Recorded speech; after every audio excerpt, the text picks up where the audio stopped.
Hello बच्चों, मैं आशा करती हूँ कि आप लोग अपने घर पर स्वस्थ और सुरक्षित होंगे और साथ ही साथ अपनी परीक्षा की तैयारी अच्छी तरह से कर रहे होंगे। तो बच्चों, आज हम लोग हिंदी कक्षा में रिवीजन वर्क करेंगे। जैसे कि पिछली कक्षा में भी हमने रिवीजन वर्क किया था, तो आज आप लोग अपने हिंदी कॉपी निकालें और जो मैं आज रिवीजन वर्क कराने जा रही हूँ वह है राइटिंग पार्ट से, यानी कहानी लेखन और संवाद लेखन। कहानी लेखन और संवाद लेखन में किस तरह से आपको आंसर शीट में उत्तर देने हैं उसके बारे में मैं डिस्कस करूंगी और लिख कर भी बताई हूँ कि इसी फॉर्मेट से आपको आंसर शीट में उत्तर लिखने होंगे। सबसे ज़रूरी बात जो है कि आपको कहानी पूरी तरह से कॉपी नहीं करनी है, यानी आंसर शीट में कहानी लिखनी नहीं है। सिर्फ जो फिलिंग दी ब्लैंक्स है, उन फिलिंग दी ब्लैंक्स में जो शब्द रहेंगे उन शब्दों को आपको नंबर देकर लिखना है।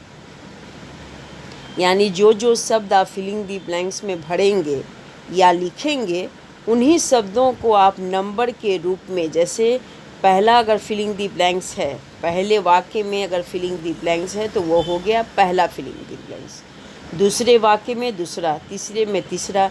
इस तरह से आपके क्वेश्चन पेपर में 10 से 15 शब्द रहेंगे, जिसको हम लोग संकेत बिंदु कहते हैं। 10 से 15 शब्द रहेंगे। उन शब्दों के आधार पर आप जो है वो कहानी आपको लिखने हैं उन शब्दों के द्वारा। तो ये ध्यान में रखें और ये भी ध्यान रहे कि कोई भी शब्द इधर उधर ना हो। यानी पहले एक रफ़ कॉपी में आप उन शब्दों को अरेंज कर लें, सही ढंग से बैठा लें और तब आंसर शीट में नंबर देकर उन शब्दों को लिखें। यानी आंसर आपको इस तरह से लिखना है।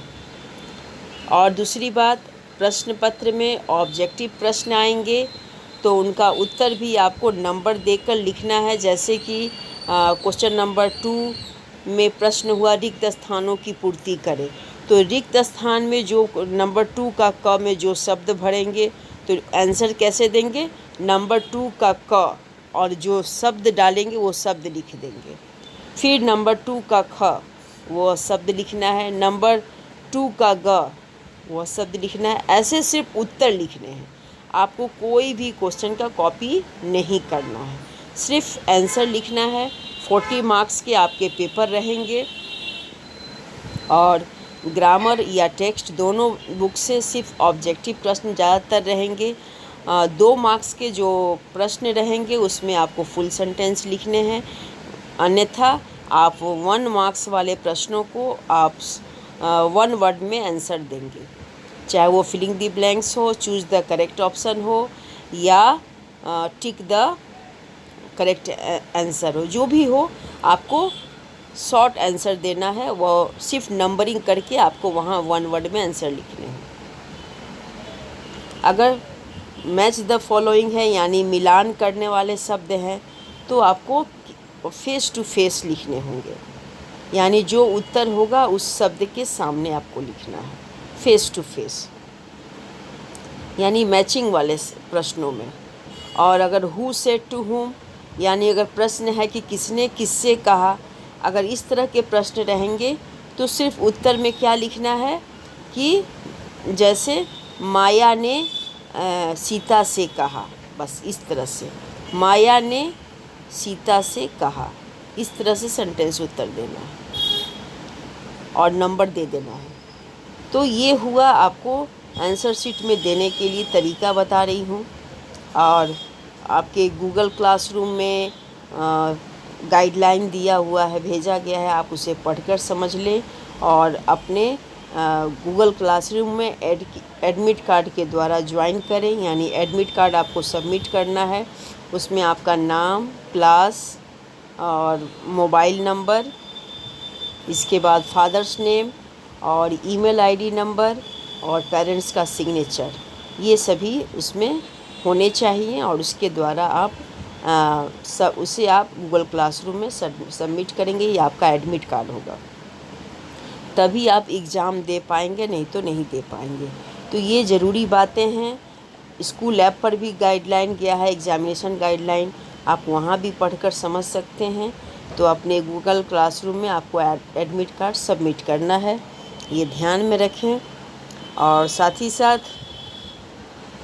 आपको मैं बता दी कि 40 मार्क्स के आंसर रहेंगे।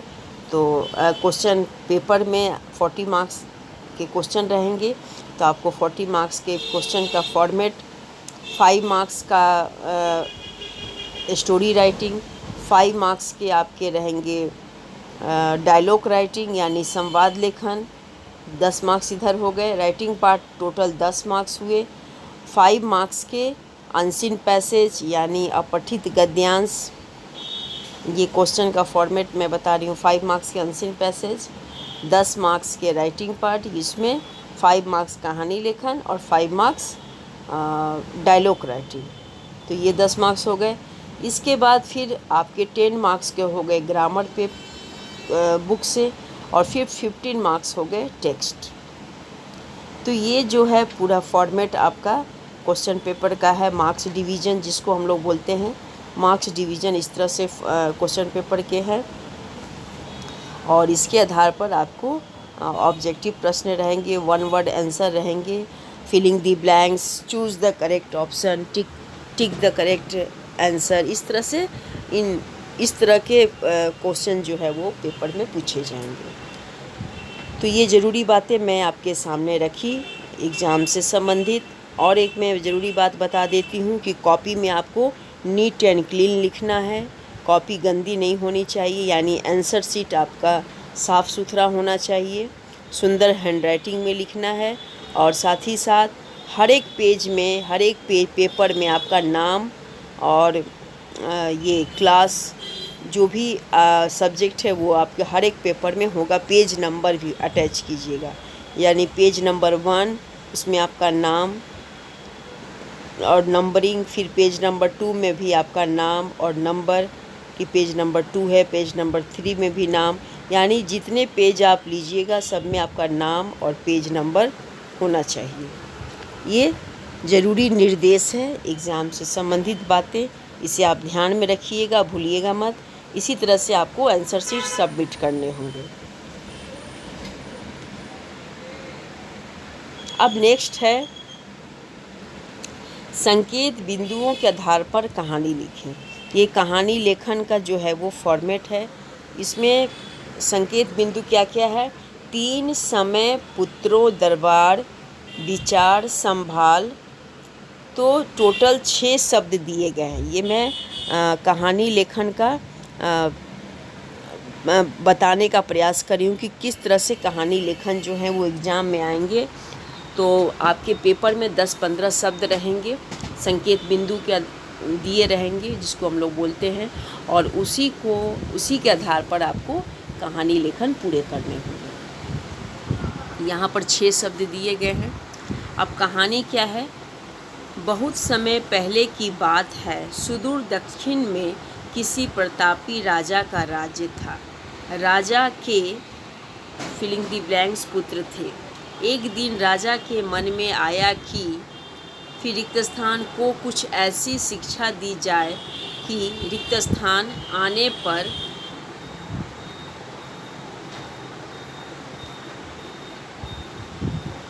वो राजकाज फिर रिक्त स्थान सके। और इसी फिर बीच में रिक्त स्थान के साथ राजा ने सभी पुत्रों को रिक्त स्थान देकर मैं बुलाया। तो ये कहानी है।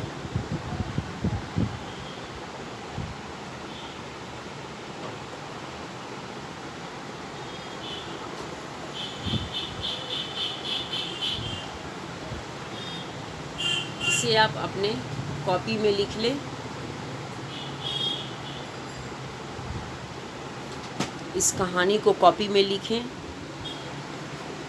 2 मिनट मैं समय दे रही हूँ, आप अपनी कॉपी में से लिख कर रखें और साथ ही साथ उत्तर भी लिखें।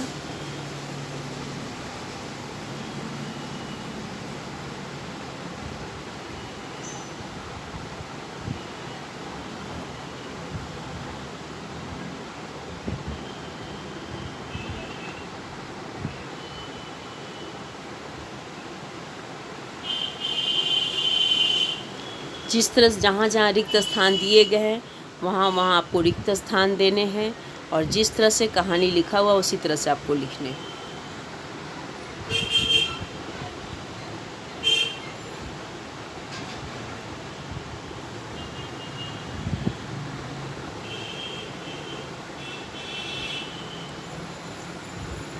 ये हुआ कहानी लेखन, यानी कहानी इस तरह से आपके मोबाइल स्क्रीन पर लिखा हुआ है। ये कहानी का छोटा सा अंश है।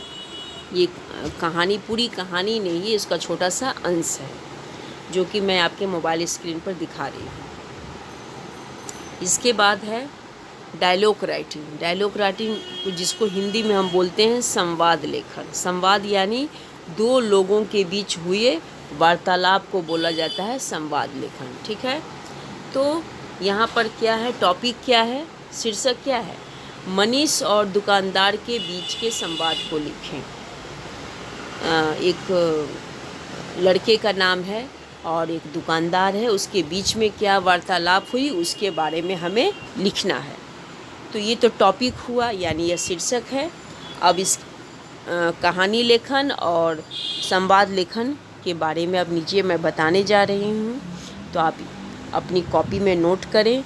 और अगर आप उत्तर लिखे हैं कहानी के से जो फिलिंग दी ब्लैंक्स जो दिया गया था, अगर उसमें आप उचित शब्दों को भरे हैं तो आप उस पर मिला भी लें। अगर सही है तो उसे ठीक है, और नहीं सही है तो वहाँ पर उन शब्दों को आप लिखें। उत्तर में है, पहला में क्या होगा, इस तरह से आंसर शीट में लिखना होगा आपको नंबरिंग देके। फिलिंग दी ब्लैंक्स में पहला शब्द क्या भराएगा, 3। दूसरा फिलिंग दी ब्लैंक्स में पुत्रों, तीसरा में समय, चौथा में संभाल, पांचवा में विचार और छठा में दरबार। तो इस तरह से आंसर शीट में आपको नंबर दे देकर जो शब्द आप शब्द डालेंगे उन शब्दों को इस तरह से अरेंज करके आंसर शीट में लिखना है। और इसी तरह से आंसर आपको कहानी लेखन में देना होगा। ना क्वेश्चन कॉपी करना है, ना कहानी लिख कर पूरा आपको बताना है। सिर्फ जो वर्ड आप लिखिएगा सीरियल वाइज उसी तरह से आपको लिखकर अरेंज करना होगा।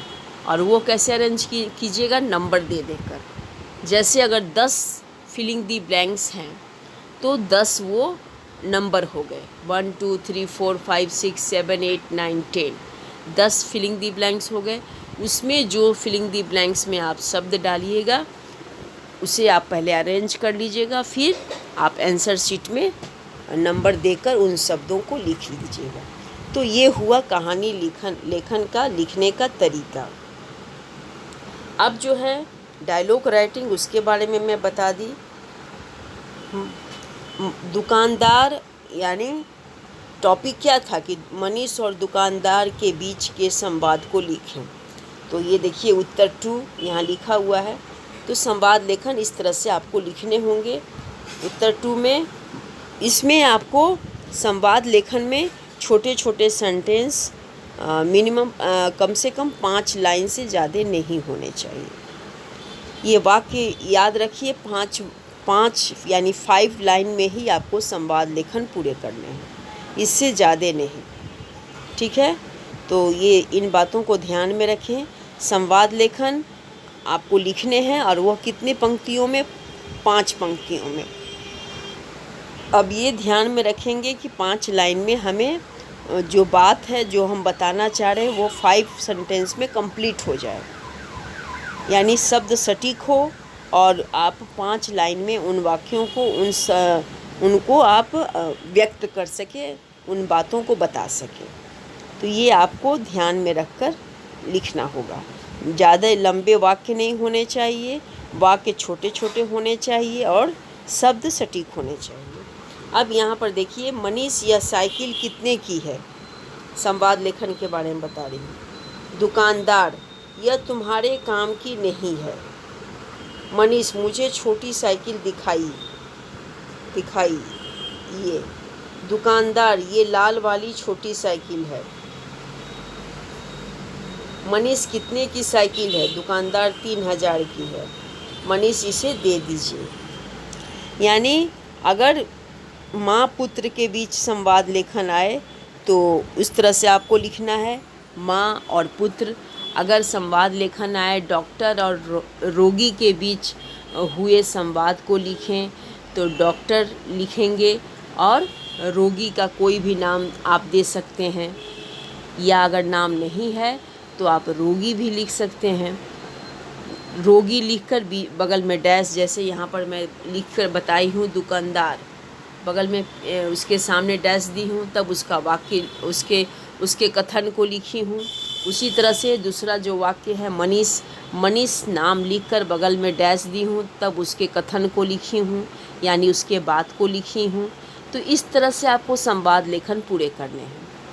अगर डॉक्टर और रोगी के बीच संवाद लेखन आए तो डॉक्टर लिखकर बगल में डैश दीजिएगा, तब उसके कथन को लिखिएगा, यानी उसके बात को लिखना है। फिर रोगी लिखकर डैश लिखकर तब उसकी कथन को लिखना है। अगर नाम देना है तो नाम दे सकते हैं, नहीं तो रोगी करके भी आप लिख सकते हैं। दूसरा, इस तरह से आपको 5 लाइन में संवाद लेखन पूरे करने हैं, इससे ज़्यादा नहीं होने चाहिए। वाक्य छोटे हो, शब्द सटीक हो और उसमें आप जो बातें लिखना चाहते हो वो व्यक्त हो। तो ये ध्यान में रखें और इसे आप घर पर अभ्यास भी करें। तो संवाद लेखन में किसी तरह का फिलिंग द ब्लैंक्स के रूप में प्रश्न नहीं आएंगे। इसमें आपको छोटे छोटे वाक्य के रूप में आपको लिखने हैं, और किस तरह से लिखने हैं, वो लिखने का ढंग कैसे होना चाहिए उसके बारे में मैं आपको देखिए मोबाइल पर लिखित रूप में मौजूद है। इसी तरह से आपको संवाद लेखन लिखने होंगे, और आपके बुक में, ग्रामर बुक में भी दिया हुआ है संवाद लेखन, तो वहाँ भी आप देखकर समझ सकते हैं कि नाम के बगल में छोटा सा डैश देना है, फिर उसके बाद उसके कथन को लिखना है। ये लिखने का तरीका होता है संवाद लेखन का। तो इस चीज़ को, इस फॉर्मेट को समझ लीजिए। रफ़ कॉपी में घर में प्रैक्टिस कीजिए, अभ्यास कीजिए, और साथ ही साथ ये ध्यान में रखिए कि सटीक शब्दों के द्वारा छोटे छोटे वाक्यों में आप संवाद लेखन पूरा करें, और ये 5 लाइन में यानी 5 वाक्य में संवाद लेखन पूरे करने हैं, इससे अधिक नहीं होने चाहिए। ठीक है, तो ये मुख्य बातें जो थी वो मैं बताई आपके सामने, कहानी लेखन से संबंधित और संवाद लेखन से संबंधित। तो आप लाइव क्लासेस और ऑनलाइन क्लासेस, दोनों क्लासेस आप ज़रूर अटेंड करें, क्योंकि इस समय एग्ज़ाम से संबंधित सारी ज़रूरी बातें आप लोगों को बताई जा रही है। तो जब आप अटेंड करेंगे तभी आप समझ पाएंगे, जान पाएंगे, और ये आपके लिए लाभदायक भी रहेगा। तो इसलिए इन सभी बातों को ध्यान में रखते हुए आप उसी तरह से दोनों क्लासेस अटेंड करें, और साथ ही साथ अपनी परीक्षा की तैयारी सही ढंग से करें, और कोशिश करें कि बिना किसी हेल्प के आप एग्ज़ाम दें। हेल्प के मतलब समझ चुके हैं, कॉपी या बुक के सहारा न लेकर आप अपने मेहनत और अपने ज्ञान के आधार पर एग्ज़ाम देने की कोशिश करें। इससे लाभ क्या होगा? इससे यह लाभ होगा कि आप अपने ज्ञान को बढ़ाएंगे, और साथ ही साथ आप में कॉन्फिडेंस बढ़ेगा, आत्मविश्वास बढ़ेगा, और आपके अंदर पढ़ाई की जो रुचि है, जो पढ़ने की रुचि है, वह जागृत होगी। तो ये ज़रूरी बातें हैं बच्चों, इसे आप ज़रूर ध्यान से सुने और इन बातों पर अमल करें। नहीं तो अगर आप नकल करके एग्ज़ाम देंगे तो इससे होगा क्या कि आपकी रुचि जो है वो पढ़ाई के प्रति दिन प्रतिदिन समाप्त होती जाएगी, और आपका रुझान जो है वो नकल की तरफ ही ज़्यादा जाने लगेगा, और आप पढ़ना नहीं चाहेंगे। और नहीं पढ़ने से क्या होगा कि आपका ज्ञान जो है वो एकदम बिल्कुल ख़त्म हो जाएगा। तो इसलिए इन बातों को आप ध्यान दें और इन्हें अमल करें, इन पर अमल करें, और साथ ही साथ अपनी परीक्षा की तैयारी अच्छी तरह से करें।